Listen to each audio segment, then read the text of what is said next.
As a follow-up to elements of banking that our students take in 200 level, especially those who are studying banking and finance as a program. In their 300 level, we are tending towards making them to know more about banking. And that is why, having passed elements of banking, our students are introduced to what we call practice of banking. Practice of banking is a core course in banking and finance program, because that is the course that is able to delve more into what we call banking. What are the practices?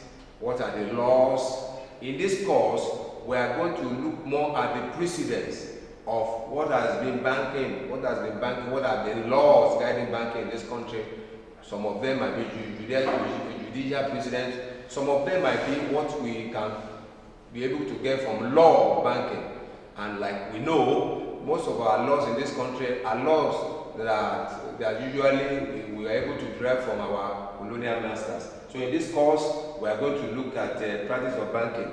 I'm Olurin. I'm of the Department of Accounting and Finance, and I teach practice of banking.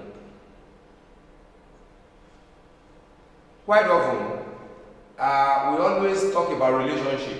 When someone says, I want to be doing business with you, having come from the aspect that I am a company, I've started doing banking business, that means I need to develop relationships with some of my people who come to me to become part and parcel of me. So in this course, we want to look at the bank and customer relationship.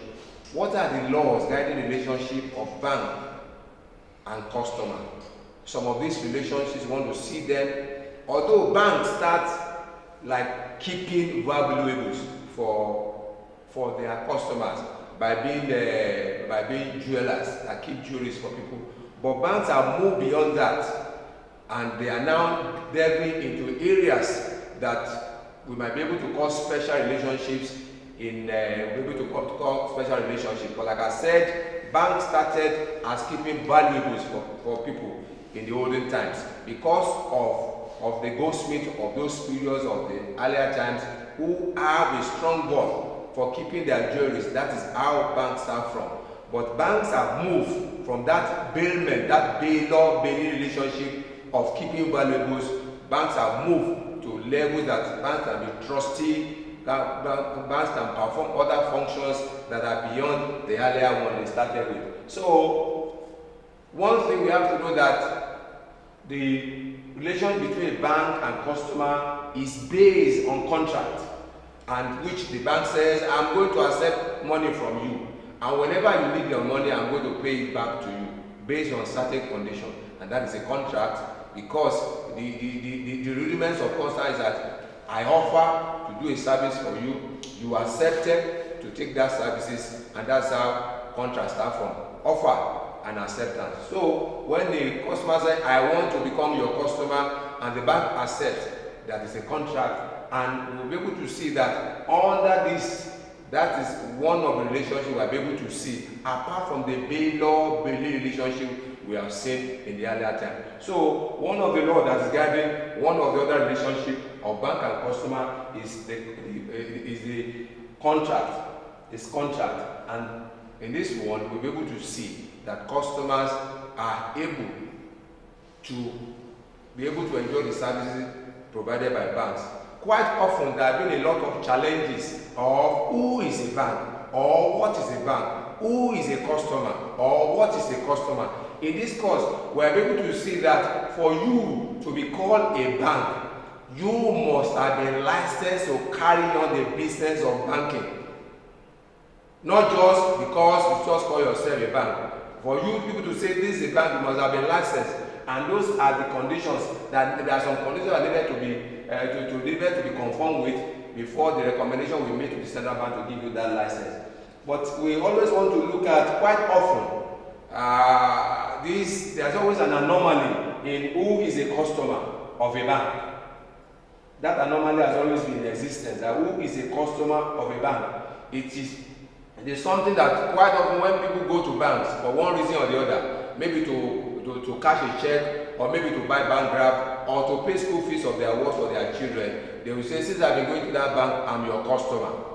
But that is not the case. By the time we look at some laws that guide the aspect of customership with a bank, and that's why we want to see that what does law recognize that you are a customer of a bank. The first thing you have to know before you can become a customer of a bank, you must have had one account or the other with that bank. That in Nigeria was established in Ademilu and Lamuye versus Africa and Overland Continental Bank of 1968. In that case, it was affirmed that for you to be a customer of a bank, you must have got one account or the other. You're going to the bank for several years of cashing check for somebody does not make you to be a customer. So you cannot just say now because you have a cashing check for someone in the bank, you are a customer of that bank. That's what people will say. This was established in this case that in Nigeria, for you to be called a customer of a bank, you must have had a sort of an account, either savings, either current. And like I said at the beginning of this course, based on what has been the development in banking in the country, several relationships has come from that initial relationship of bail-law and bail relationship that existed. And those are the things we want to look in this area. What are the other relationships that can exist for you to have for you to have an account in a bank? And those are the ones we call special relationship. One of them is principal and agent relationship. We already talked about bail-law and bailment relationship. Because of this relationship, all this principal and agent relationship is guided by agency law. We have what we call mortgage and mortgage relationship that is guided by mortgage law, and we have the trustee, executor, and beneficiary that is guided by trustee and executorship law. In this course, we are going to look at some of these laws and how they are able to affect the relationship that is in existence between a customer and a banker. So, looking at all this bail-law and bail relationship, a bail-law and bail relationship comes into being for banks when banks keep the valuables for their customer. In this relationship, the person who has those properties or those valuables are the bail-law, where the bank that is keeping these properties are the bailee. We always have the principal and agent relationship too, because of the functions between bank and their customer. There are occasions that banks will be able to perform functions for their customer, specific instruction from their customer. That is being guided by what we call principal and agent relationship. In that aspect of it, the customer is the principal, while the bank is an agent. We talk about mortgagor and mortgagee for the fact that quite often customers get loans from banks.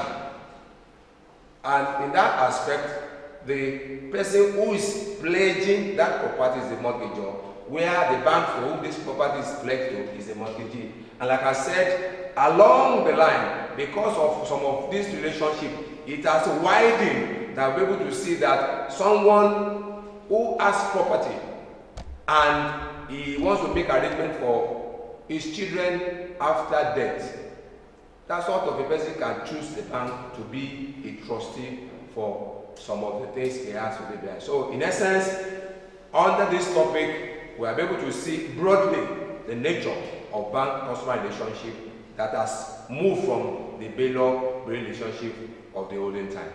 Thank you.